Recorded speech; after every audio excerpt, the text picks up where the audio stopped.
Okay, so today I will be going over a question about pH at equivalence. So this is on page 428 and is question number 6. So, partway through a titration, 2.0 times 10 to the 1 milliliters of 0.10 mole per liter sodium hydroxide has been added to 3.0 times 10 to the 1 milliliters of 0.10 mole per liter hydrochloric acid. And the question is, what is the pH of this solution? Alright, so now that we know what the question is asking us, we want to go ahead and write down all the information that it gave us. So I've gone ahead and written down our balanced chemical equation as well as the values which it gave us. And if you notice, I have converted my volumes from milliliters into liters, as that is the unit which will be required for all of our calculations. Now, since we want to figure the pH of our solution, we'll want to look at the pH of our products. So, for our final solution, we can see that the pH of the salt will not affect the overall pH of the solution because our acid and base are both strong. Okay, so in order to determine our pH of the solution, we're going to want to figure out the number of moles of each substance that we have. So we'll do this through the equation N equals CV.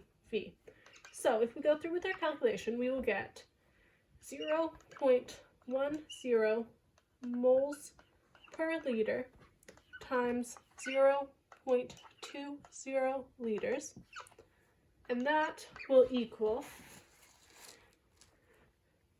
2.0 times 10 to the negative 2 moles of sodium hydroxide that is going to be in this solution. So when we're reforming this equation, we want to make sure that we're careful of our sig figs. So since in our previous values we had 2 sig figs each, we're going to keep 2. Now, with our hydrochloric acid, we're going to do the same equation. So N equals CV.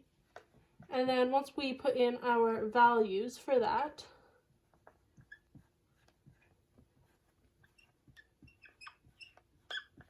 we will get that the number of moles here will be 3.0 times 10 to the negative 2 moles. Now, by looking at these two numbers, we can see that since it's a 1-to-1 ratio in our balanced chemical equation, that we will have leftover hydrochloric acid in our solution, which means we will expect our pH to be acidic. Now we're going to want to determine the number of moles of hydrochloric acid which is remaining in our solution after this reaction has taken place. So in order to do this, we're going to take the total number of moles of hydrochloric acid, which we had at the beginning of the reaction, and subtract the number of moles of hydrochloric acid which would have been used, which, being that this is a 1-to-1 ratio, the number of moles of hydrochloric acid used will be equal to the number of moles of sodium hydroxide which we have. So we will get that the number of moles remaining will be 3.0 times 10 to the negative 2 moles subtract 2.0 times 10 to the negative 2 moles, which gives us that in our end we will have 1.0 times 10 to the negative 2 moles of HCl. And now with this we want to be careful with our sig figs because this is a subtraction rather than a multiplication or division, and since these are to the same degree, we will just keep the 1 decimal place with the times 10 to the negative 2. Okay, so now that we have our number of moles of hydrochloric acid, which will be in our products, we would want to find out the concentration of acid which is there. In order to find out the concentration, we're going to need the total volume.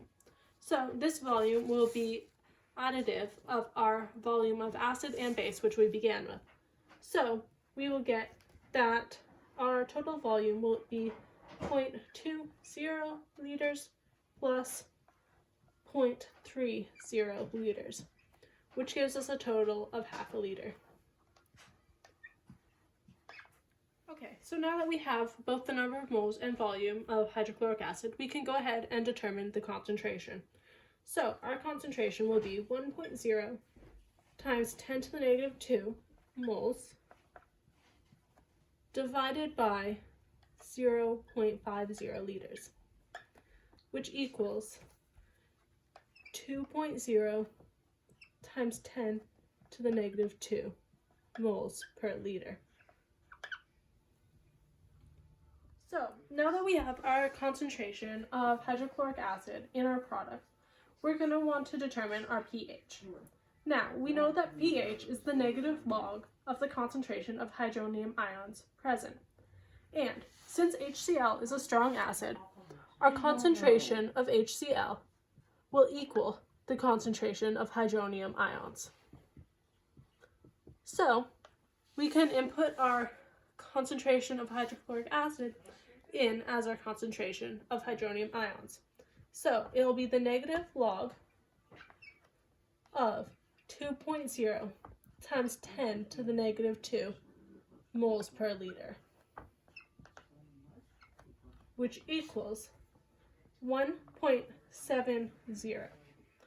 Now, with this pH value, we want to be careful of our sig figs, because although our previous values had 2 sig figs, our pH will also have 2 sig figs. However, with pH, our sig figs only count after the decimal place. Now that we have calculated our pH value of the solution, we can go ahead and write our final statement.